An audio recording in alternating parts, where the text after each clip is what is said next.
everybody? Welcome to the show. This is Fantasy Football Today on Monday, May 17th. I'm Adam Azer, and I'm joined by Jamie Asberg, whatever, and Jacob Gibbs. Jacob Gibbs is back to drop some serious stats, advanced stats. Yes, Jamie is here as well. Targets per route run, that's the main one we're going to be talking about today, but also he's going to tell you about a running back who really struggled last year when he was hit at or behind the line of scrimmage. And now he's playing behind a really bad offensive line. Who are we talking about? Jamie, first of all, hi. I hate you. Find out later why Jamie hates me right now. And Jacob, welcome back, man. How you doing? Good, man. I'm excited to be here. Excited to talk some football. It's been a while. You're gonna have to deal with the shrapnel of me yelling at him. It's pretty normal thing. I'm excited to talk about these stats here. Jacob is a data analyst for SportsLine. You can follow him on Twitter at JAGibbs_23 at JAGibbs_23. And he tweets awesome stats all the time. But on SportsLine, you can read the article, especially the targets per route run article. It's really interesting stuff. And it's very affordable. Just go there. It pays for itself if you want to do some gambling or win some fantasy money. So go to sportsline.com. Give us a quick explanation of yards per route run and why it's targets per route run, and why it's more important than just targets. So I don't know if I would say it's necessarily more important than targets, because raw targets correlate the strongest with raw fantasy points. All right. But if you really do, if you want to really get granular with it, targets per route run correlates higher with fantasy points per route run, even than targets does with raw fantasy points. So like if you're looking at, if you have a player who you know is going to be on the field running routes, then targets per route run is the most important stat. But sometimes that's not the case, and so that's when targets would be more important. But it's like Chase Claypool is a really good example. His targets per route run is actually the highest of any rookie in the last 4 years, but he wasn't on the field a ton last year, and so that didn't result in a ton of high raw target totals. But in the games where he wasn't being limited, or potentially this year if he's not limited, we could see actually pretty high target totals because of his per route numbers. But ultimately, it's just a representation of a player's ability to demand targets from his quarterback. It's really simple. It just displays the percentage of his routes on which he was targeted. And so it is real simple, but I think that's important. That's the name of the game, is getting volume. And you like to see a trend with young receivers where their targets per route run is going up. And that's a really good sign, right? Mm-hmm. Yeah, I think that is the most actionable way to use the data is you can compare first or second year receivers and the trajectory that they're on to other receivers that we've seen in the past that have had a similar type of trajectory and then broken out. And so we'll go through a couple anecdotal examples like that of some guys that I'm pretty excited for. But yeah, I think that's probably the best way to use the data. All right, just real quick, just a teaser before we get into it. Tell us one player that you're really excited for when you use that data, targets per route run. Well, it's definitely A.J. Brown. I mean, we'll talk about him at length, of course, but A.J. Brown, targets per route run is one of many data points that are pointing to a huge season for A.J. Brown, but I think it's really probably the strongest one, and it makes sense that it is something he could maximize this year with the situation going in. But yeah, I'm super excited. You want to just dive right into him and the comparison to okay? No, we have some other things, some housekeeping to take care of. By the way, Adam, are we going to call Jacob Baby Ben Gretch or Ben Gretch Jr. from now on? I don't know. I feel like he takes it to another level. Strager, what do you think? I would never say that. Different, yeah, a different level. I mean, we should have had Ben Gretch on, a surprise guest. That would be fun. Yeah, we got to get him back on. Yeah, by the way, AJ. I only say that because Ben has a man crush on AJ. Oh, yeah.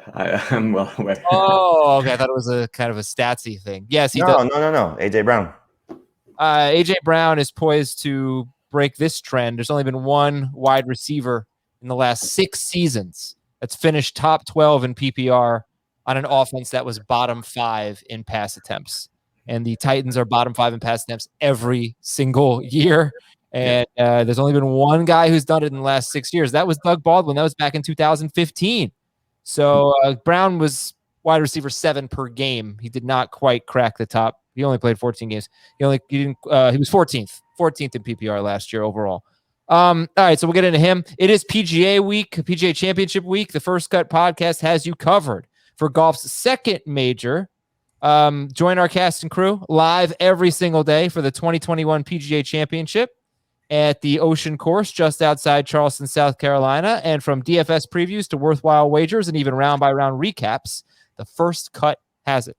So find the First Cut on Apple Podcasts, Spotify, and even live on YouTube. That's cool.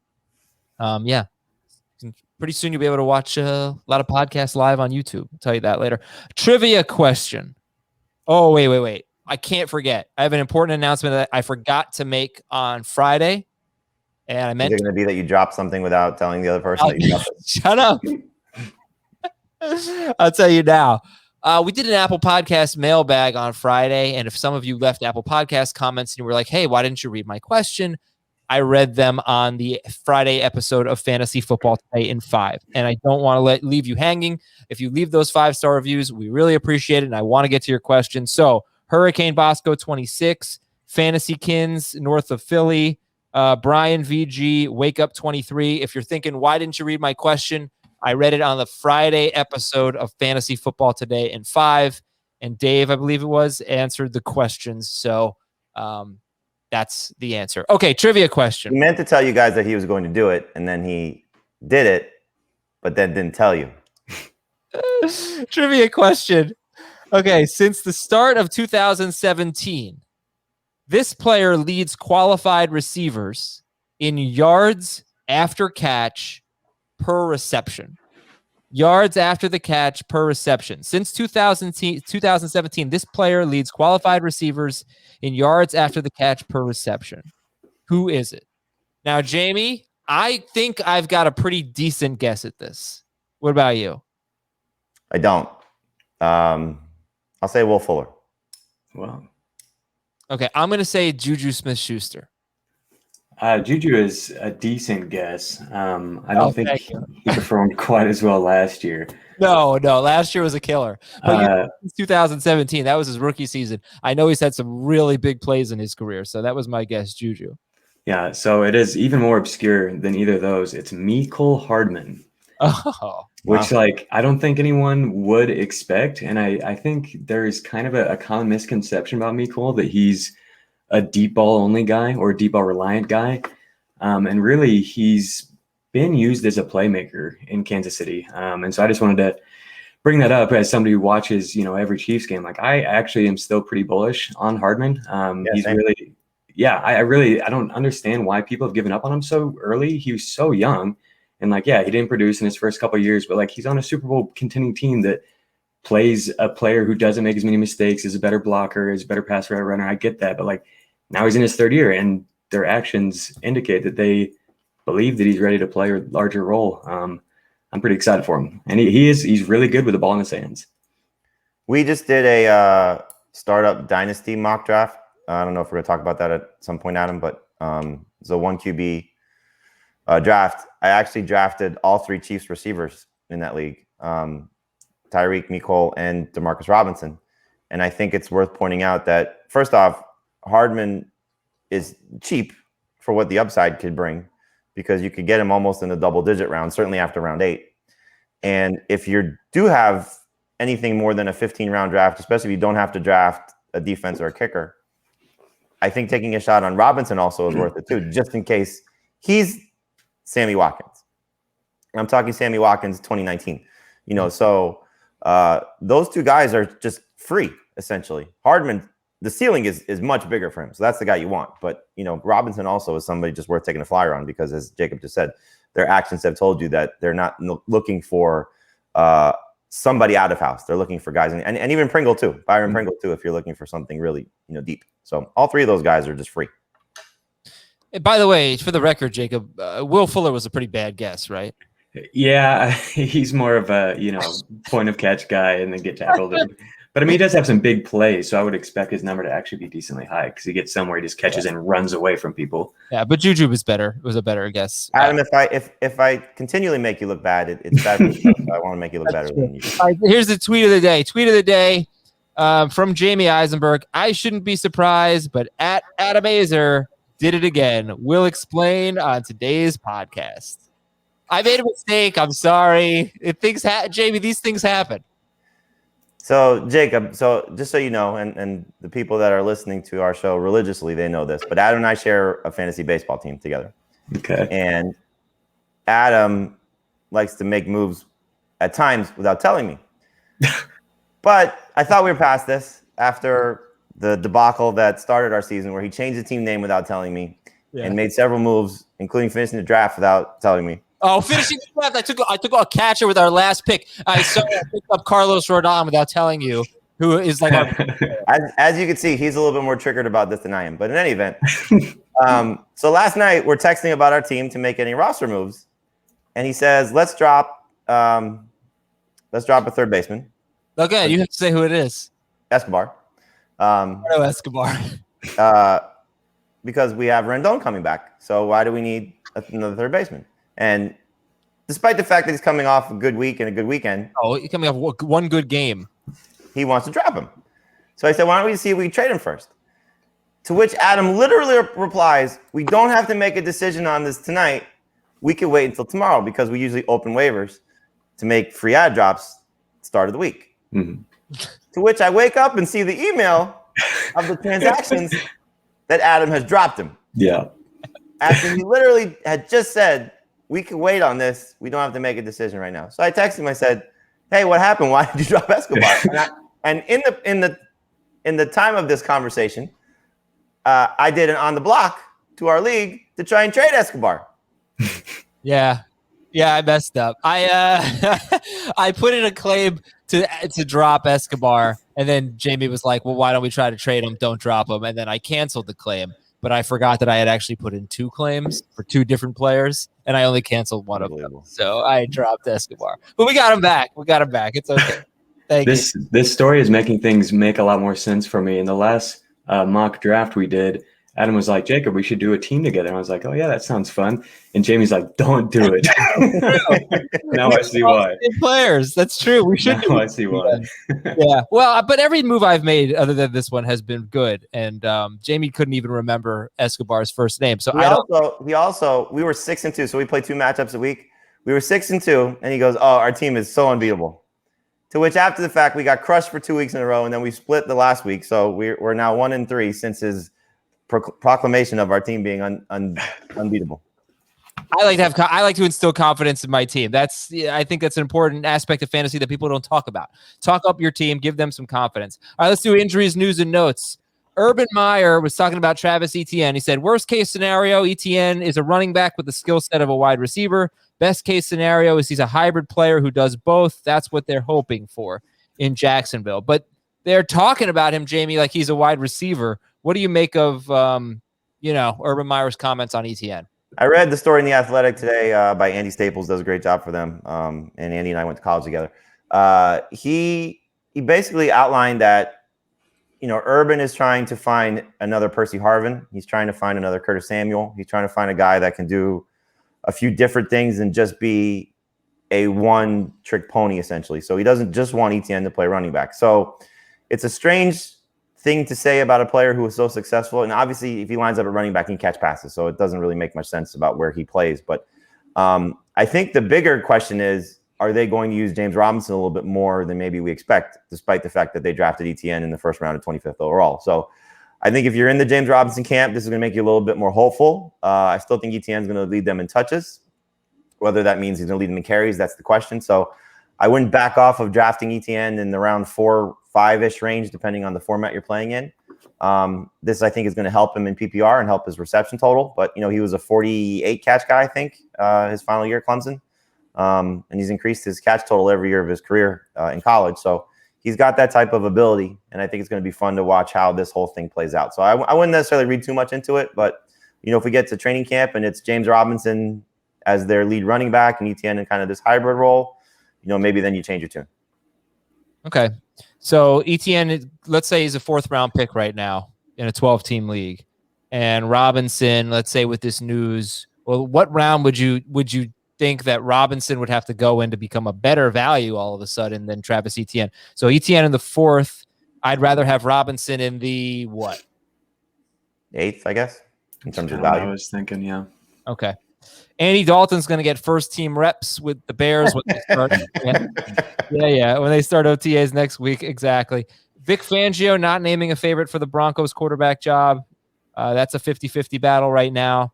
Tom Brady said his offseason knee surgery was actually pretty serious. Bruce Arians did not. Bruce Arians said it was minor, but Brady said it was serious and that he was taking care of his knee every week last season. Giants news, they signed Kelvin Benjamin and Corey Clement. I'm assuming this does not matter. Right? Are you excited? Benjamin? Giant guy? Nope. You mean the giant guy, Kelvin Benjamin? Using him as a tight end, it seems. Jacob, who is going to be the better tight end, Kelvin Benjamin or Tim Tebow? Oh my gosh, I don't want to answer this question. Tebow has a better chance of making the team, you would think. And the Giants were using Kadarius Toney mostly in the slot during rookie camp, which is interesting. I guess that would bump Sterling Shepard outside or keep him outside. Mm-hmm. They had Golden Tate last year. And Amon-Ra St. Brown. You see the shoeless plays? The shoeless Kadarius Toney. Yes. Can we stop with the Gator stuff? That's enough already. Amon-Ra St. Brown lined up inside and outside during rookie camp, so that's cool. You see what he said also? No. He is he's remembering, I guess, or is going to keep track of all the 15 wide receivers who were drafted ahead of him. Oh, wow. He's the first person who ever said that. to which there were some funny memes about God, why am I forgetting her name on Game of Thrones? And she would list off the Arya? Arya. Yeah. Oh my gosh, real quick TV thing. Mayor of Easttown was freaking terrific last night. Best episode of the season. It is a great show. And there's only one episode left. So I think. So get on that on HBO. Mayor of Easttown. It's that good. Hey, by the way, Jacob, I know you have a stat about slot targets, right? Yeah. Did a big article on it last year, and I'll have another one coming out in June on slot targets. Very important for fantasy. But they're more valuable than outside targets, no? Yeah, by 11 or 12% on average. More fantasy points than perimeter targets. That's in PPR? Mm-hmm. Yeah. Yeah. And yeah, it's a little bit lower in non-PPR because the catch rate's a lot higher on slot targets. Right. Mike McCarthy said Dak Prescott on track to practice when camp opens in July, and Washington signed safety Bobby McCain, who was with the Dolphins last year, and they traded Ryan Kerrigan, a longtime edge rusher for the Washington football team. They traded him to the Eagles. Look at all this division trading. Dallas giving the 10th pick to the Eagles. Washington giving Ryan Kerrigan to the Eagles. I hate the Eagles. Targets per route run. Here we go. Why are you so excited about A.J. Brown? And why are you drawing comparisons to Devontae Adams, at least in targets per route run? Yeah, so in terms of just like steady year-over-year improvement in targets per route run, Adams is really the prototype. In 2017, his rate was 21.4%. And in 2018, that went up to 24.8%, which is a top 10 number. And then in 2019, kind of flew under the radar a little bit because he only played 12 games. But his targets per route run rate was all the way up to 29%, which is like, your own league. It's like him and Michael Thomas, basically. And then in 2020, it got all the way up to 31.5%, which is the highest mark of any player since we have the data available in 2017. And really, we all kind of knew that he had the perfect storm going into 2020 last year. Just really had access to as many targets as he could realistically demand. And I think we have a really similar situation with Brown here in 2021. So his 2019 and 2020 rates are almost identical to what we saw from Adams in 2017 and 18. And I think there's a chance that we could see him go from that 25% rate up to like 29 or 30% this year.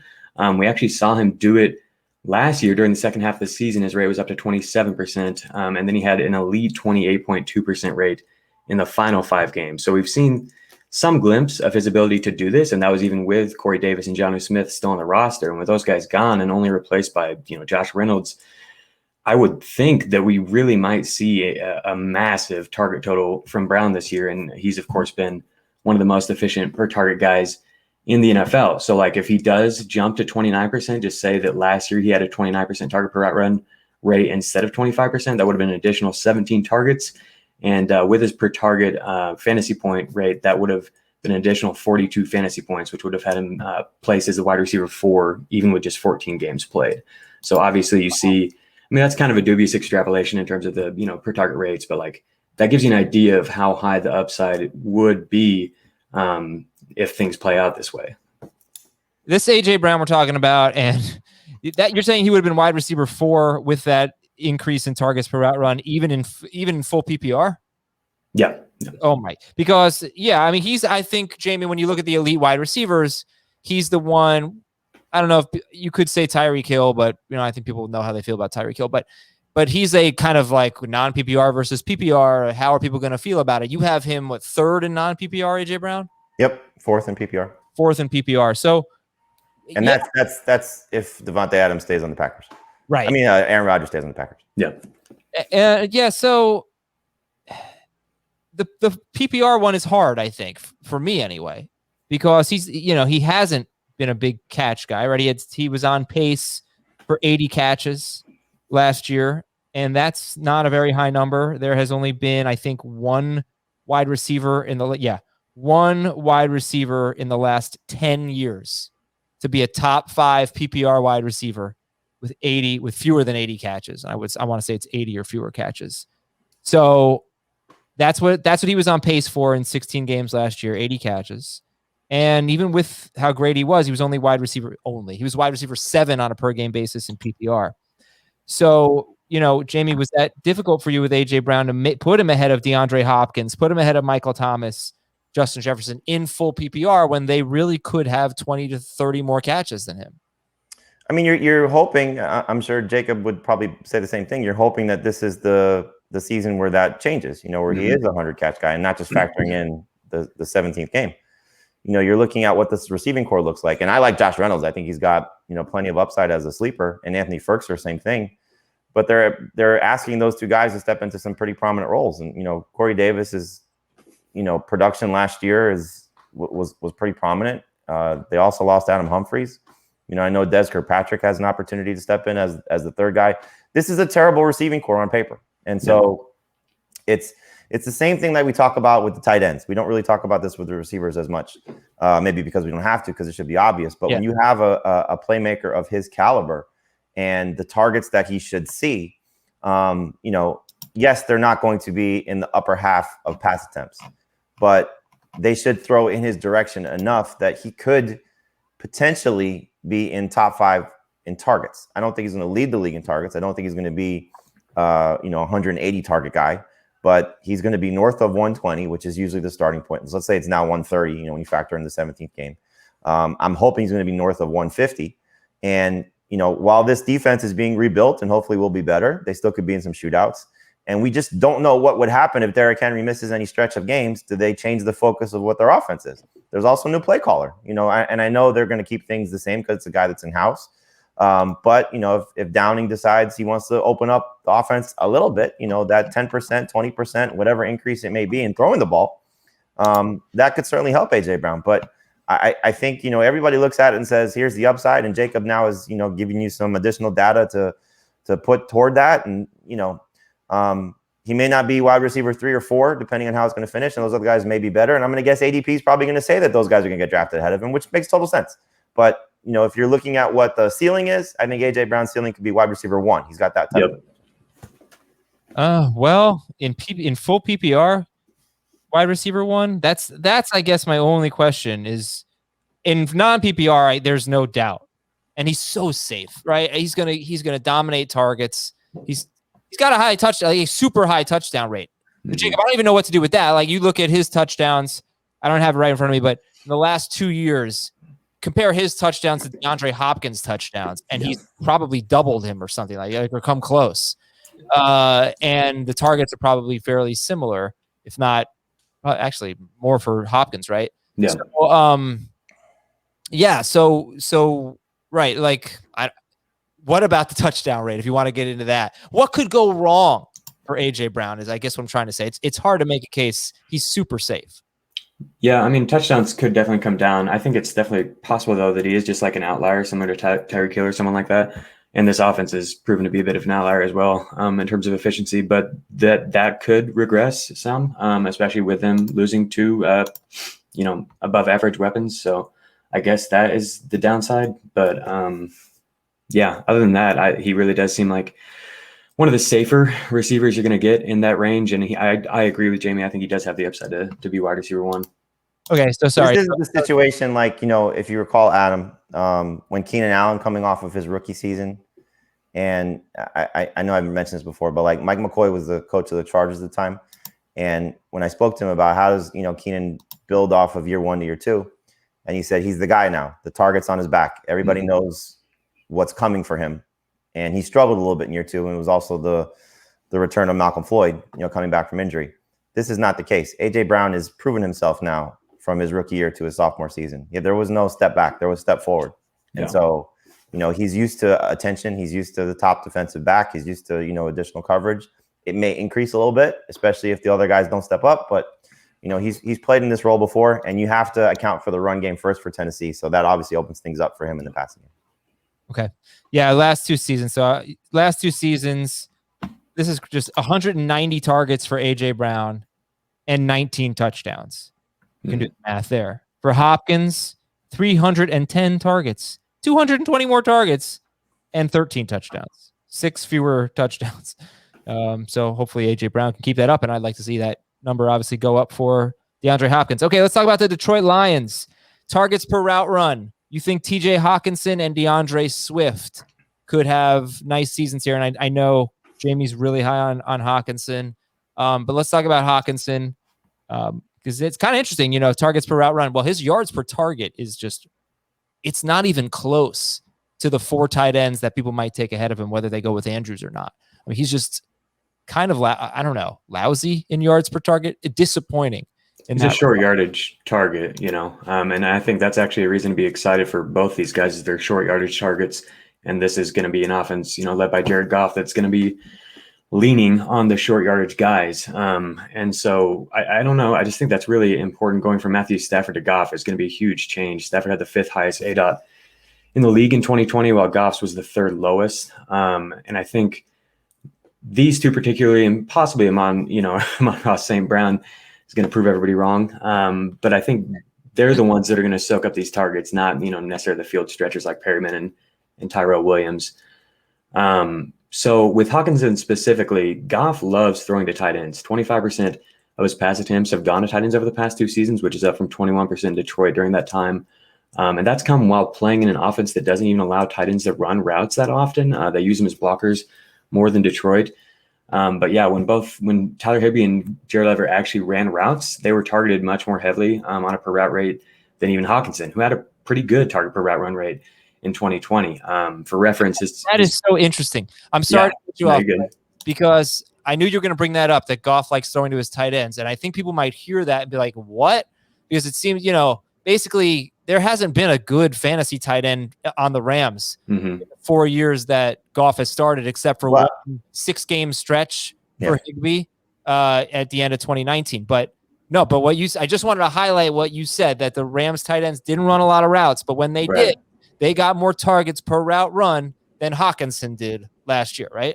Yeah, for sure. They were actually among the higher tight ends, especially Higbee, on a per route run basis. And then obviously that's with a dominant slot presence in Cooper Kupp, who's taken up intermediate targets, and Robert Woods is a short yardage target as well, or has been these last couple of years. And then you go to Detroit, where there's not nearly that type of presence to compete with for targets. You know what I mean? Hawkinson's per route run rate last year was 20.8, which was actually identical to what Travis Kelce's rate was in his 2nd season. And what's really impressive about that is that Hockenson did it at the age of 23. He was really young coming in, whereas Kelce was 26 when he did that. So I'm not saying he's going to become Travis Kelce, but he has so much opportunity here. And really, they might have brought in close to the perfect quarterback for the type of routes that he likes to run. So I think there are tons of reasons to be excited about Hockenson, especially in PPR. I don't think that the ceiling is super high because, like you've talked about, he has struggled a little bit with efficiency, and we could see that with more defensive attention going his way this year because they really don't have a lot else in terms of pass catching options. But just in terms of target potential, I think he could be looking at 120, 30 targets, which just seems crazy. But yeah, I'm really, really excited for him. Do you happen to know what the targets per route one are for the Chargers last year? Do you have that in front of you? For the who specifically on the Chargers? For Hunter Henry. Just looking at Anthony Lynn's offense. Yeah. I can find that real quick. And so the next guy is D'Andre Swift. And so his targets per route run rate was super encouraging. Listen to this list. Since 2017, here are the players who were targeted on at least 23% of their routes and were 21 years old or younger.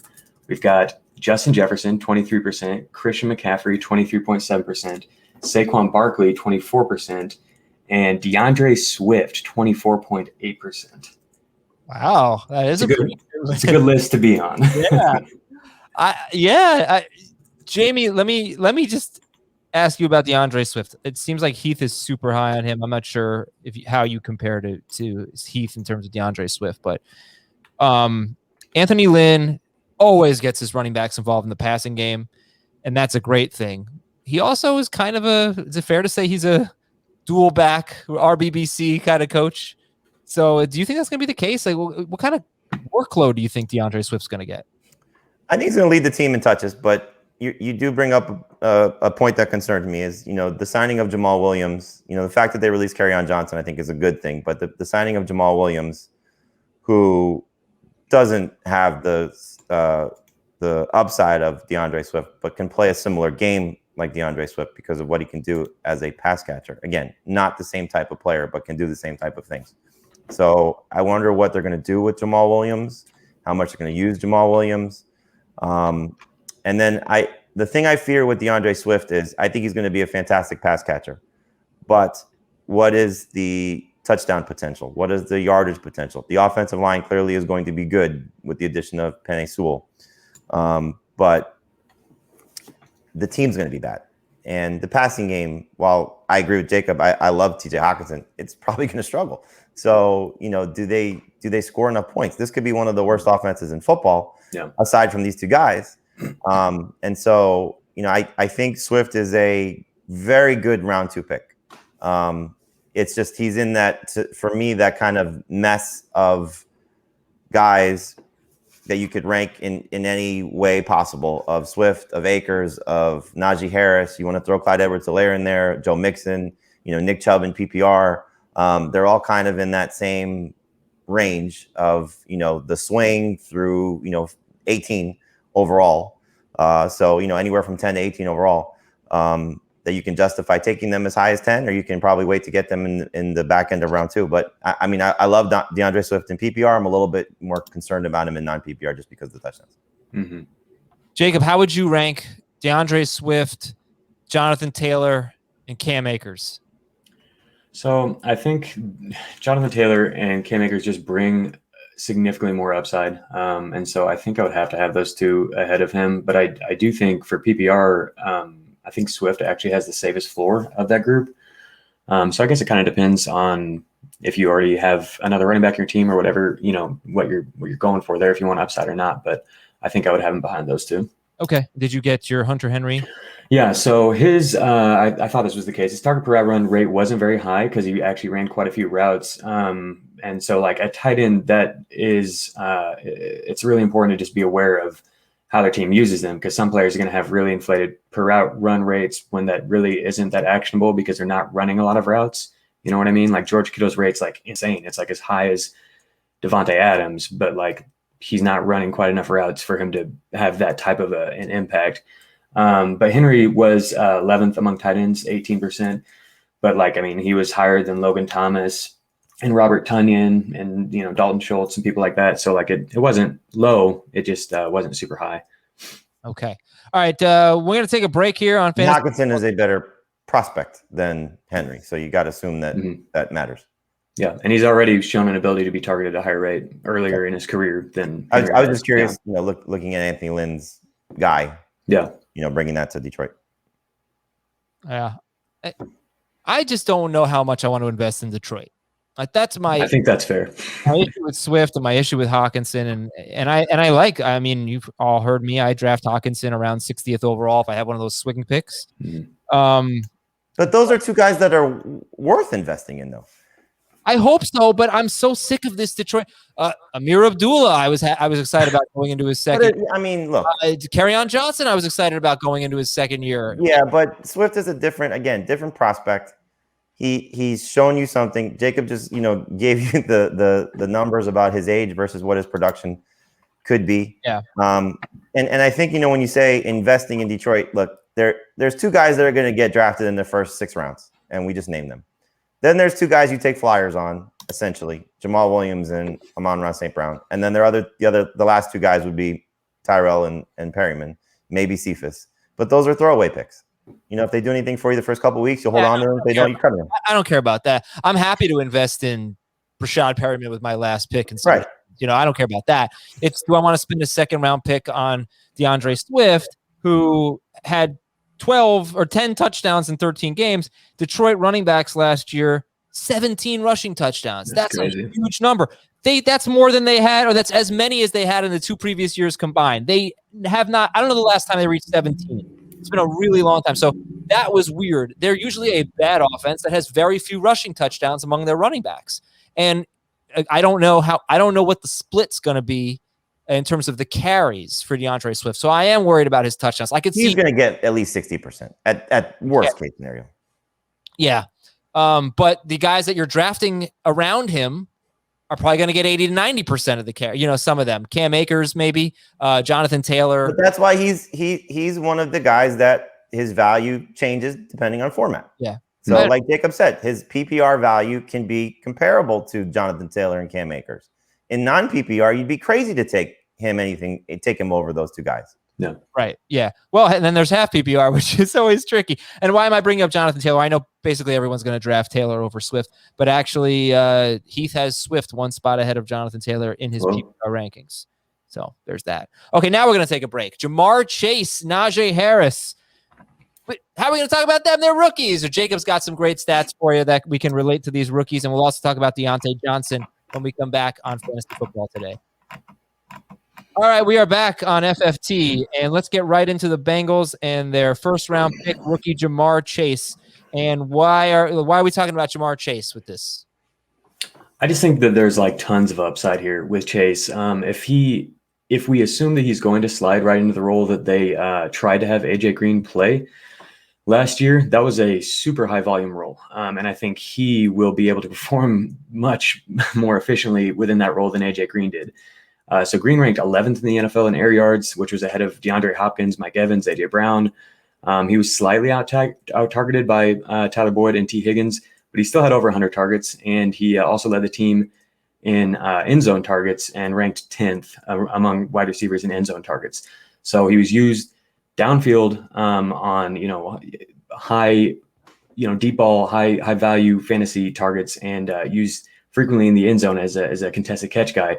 But he just really struggled. I mean, Joe Burrow to AJ Green was the least efficient, connection of any quarterback receiver in the NFL last year. But that didn't stop them from throwing to him. He was the first read on Joe Burrow's attempts on 59% of the routes that he ran, AJ Green was. And that's just a 10-game sample. But for reference, Calvin Ridley was the only player in the NFL with a higher first read rate. Devontae Adams was only 51%. So that's a really, really high number. And in 2019, we saw Jamar Chase be the first read 56% of the time for Joe Burrow. So he fits, perfectly as the type of receiver who could maximize on these downfield targets. And they invested in him to show that they believe that is, the role that he could play. So I'm inclined to believe them unless the ADP really gets out of control. I'm excited about all the Cincinnati pass catchers, but to me, the other guys' profile is more complementary type of guys. And given the way, Cincinnati did invest in Chase, that makes me think that they might see them that way as well. It makes me think that they might see Chase as the alpha here. And the role is there. So, Jamie, do you remember, I can look it up. Do you remember off the top of your head where the 3 guys went, the 3 Bengals wide receivers went in the, I'm trying to look it up, post mock draft? Do you remember where they went so we can compare the? I think I took T. Higgins. I don't recall, but I'll find it very quick. All right. You know what? I'll come back to it. Let's go to our next guy. It's Diontae Johnson. Now I don't know what to make of the Steelers' offense last year. Yeah. I feel like it has to be different this year. It was so strange and inefficient last year. But I know that there's something that you like about Diontae Johnson in terms of targets per route run. Yeah, I don't know what to expect from the offense either. What I do know is that Ben Roethlisberger loves throwing the ball to Diontae Johnson. No matter how many inefficiency stats Heath brings up on Diontae, it doesn't matter. Ben's going to chuck it to Diontae. That's his guy. He was the first read on Roethlisberger's 58% of the time for Ben Roethlisberger, which trailed only Calvin Ridley and AJ Green for that 10-game stretch. And his targets per route run was 26.5%, which trailed only Devontae Adams and Keenan Allen. And the comparison the closest comparison that we have, at least in terms of recent examples, is Michael Thomas, which sounds crazy. And I'm not, saying he's going to turn into Michael Thomas. But if you do look at, just the trajectory from the first couple of years, it's pretty similar. So Thomas's first year was 21.4% in terms of targets per out run. And Diontae Johnson's was 20.4. And then the next year, they made this massive leap. Michael Thomas to 26.7, Diontae to 26.5. And then we saw after that, Thomas went to 28%, then all the way to 30%, which led the league. I don't know if Diontae Johnson's going to make a similar type of leap. He does have Chase Claypool to compete with, who I think is legitimately really, really good and is going to continue to demand targets. That's not something that Michael Thomas had. But in terms of just having, an immobile quarterback who loves to just check down to him over and over and over, I think he could just continue to, pace the league in targets, or at least be near the top of the league. And I don't know, because I agree with you. I don't want to give too much weight to these stats, but at the same time, I don't want to ignore them because they're really just screaming at us that this is a unique type of player in terms of the ability to demand targets. Yeah. It's going to be interesting to see though with the change in the backfield, because they didn't have James Conner for so many, stretches last year, and Najee should be a better pass catcher than what Conner was. Maybe not what he profiled to be, but I think what he was last year. And so, if they get back to that Le'Veon Bell type of guy, which I think Najee can be that type of guy, maybe not to the same ceiling, but, that type of player, then does Johnson see as many targets? And like you said, it's not just Claypool. They brought Juju back. I think a lot of us were hoping that Juju goes someplace else to see Diontae continue in this role. But there's significant mouths to feed. Eric Ebron as well, so are they going to continue to throw at the same level if the run game is better and more efficient? Yeah. I really don't know. All I know is that what he's done in terms of, demanding the targets and being the first read, which is also really important. It does, suggest that he's an alpha receiver, wide receiver, one receiver. And I don't think he's Michael Thomas or DeAndre Hopkins, but if one of those guys were in this offense, would we be worrying at all about the complementary pieces taking anything from them? I don't think we would. I think those guys get theirs, and then everybody else gets theirs. Yeah, but Johnson obviously. I know. I'm not saying he is, but I'm saying the data says that he is developing into that. Right. I don't know. And if the drops continue, how much does that play into it? Led the league in drops last year with 14. Yeah. How much does that matter? When we saw that they benched him for essentially drops per out run, he probably was up there and dropped. I would have to think so. Yeah. So just to tie in, because I think these two receiving cores are interesting. So you asked about the draft. So Jacob actually took Diontae Johnson in the 5th round. He was the first Steelers receiver off the board. You went one spot ahead of Jamar Chase, who went in the 5th round as well. Juju Smith-Schuster was also a 5th round pick. Chase Claypool was a 6th round pick. Dave took him in the 6th round. And all 3 Bengals receivers. Again, Chase was in round 5. T. Higgins was in round 6 to Dan Schneier. I actually was torn on Cortland Sutton versus T. Higgins, but the way that I built my team, I think I talked about this, that I wanted a number 1 potential as opposed to a number 2. So that's why I took Sutton over Higgins. And Tyler Boyd went in round 7. So all 6 of the 2 teams worth of receivers from the AFC North went in the first 7 rounds. Yeah. Right. So to sum that up, for Cincinnati, it was Chase in round 5, Higgins in round 6, Boyd in round 7. That's easy. Yeah. And again, same division. All of those receivers drafted ahead of Odell Beckham. Were they drafted ahead of Jarvis Landry? Yes. Okay. And also Jamie lied. He told you he lied about taking Higgins, and he didn't. He took Sutton. He also lied when he said that Johnson was 1 spot ahead of Jamar Chase. Johnson was 2 spots ahead of Jamar Chase. So this is why you can't really believe anything that Jamie says. When he says I drop players. 2 spots. Yeah. 2 spots. I don't even believe. And forget about Kenny Golladay because he plays on a crappy team.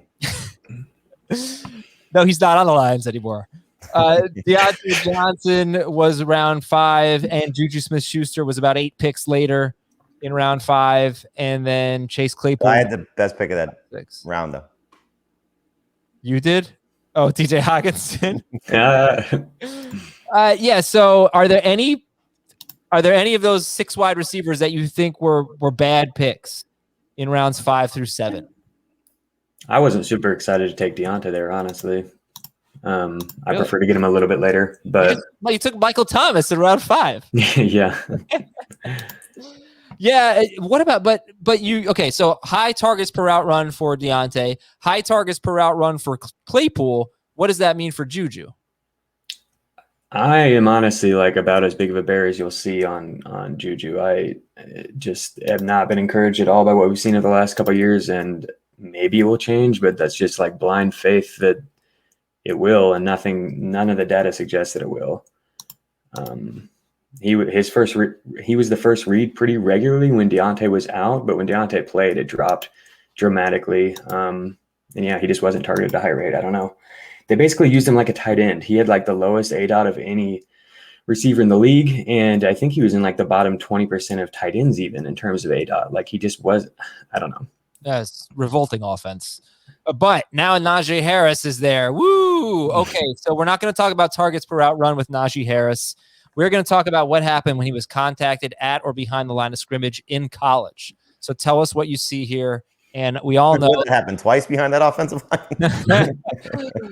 We all know that, yeah, the Alabama offensive line in terms of college, better than the Pittsburgh offensive line in terms of the NFL. So you have some concern there, yes? Yeah, and it actually was a decently large sample, Jamie, just because he had so many carries in general.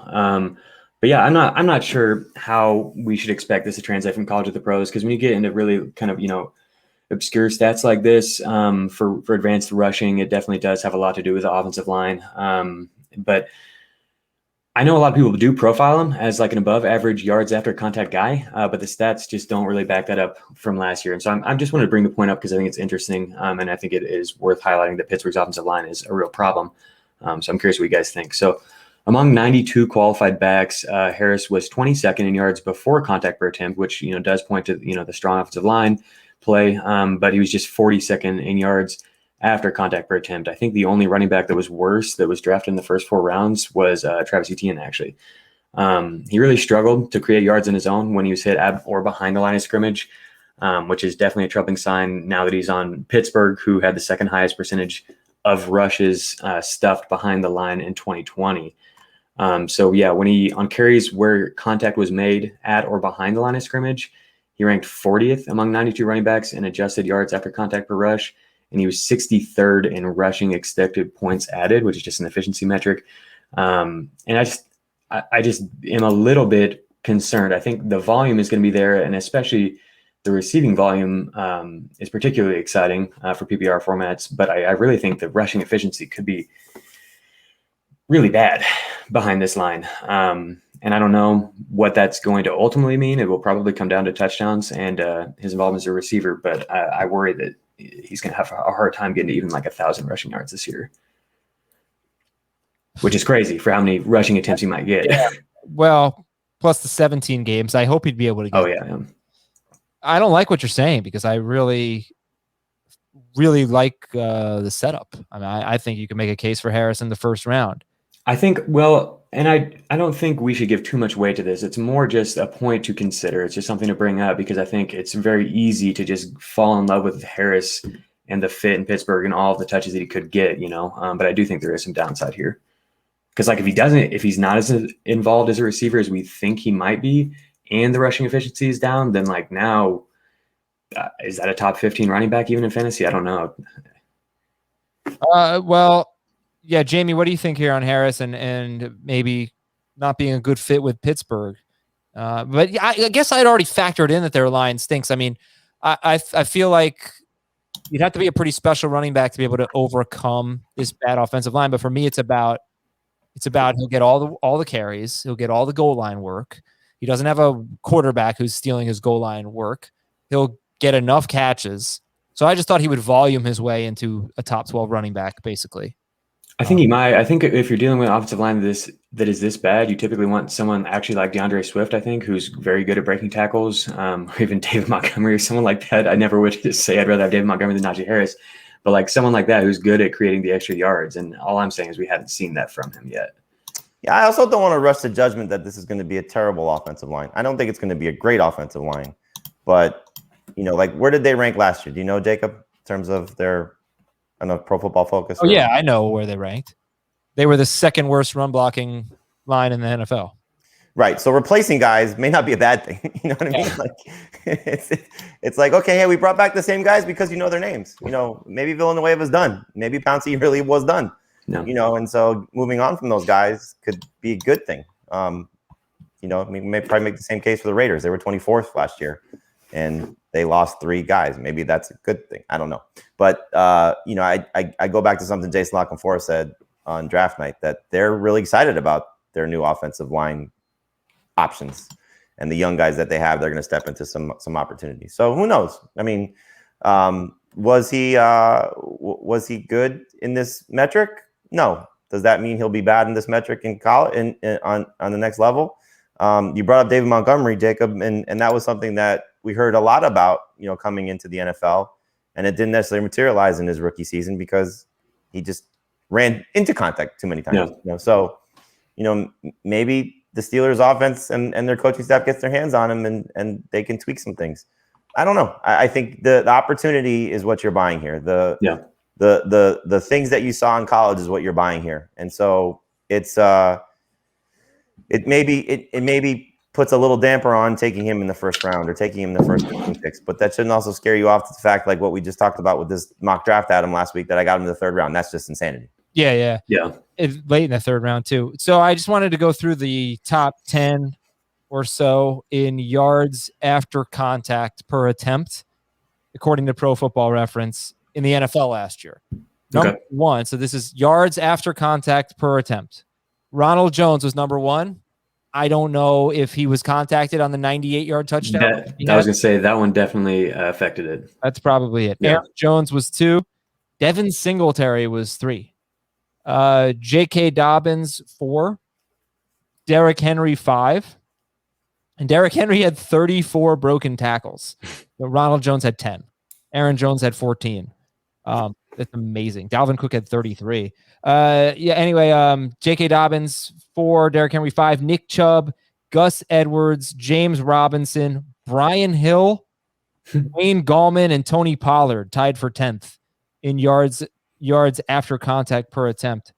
It's an interesting list, and you probably just have to, I don't know, there just aren't that many broken tackles. That's the other thing.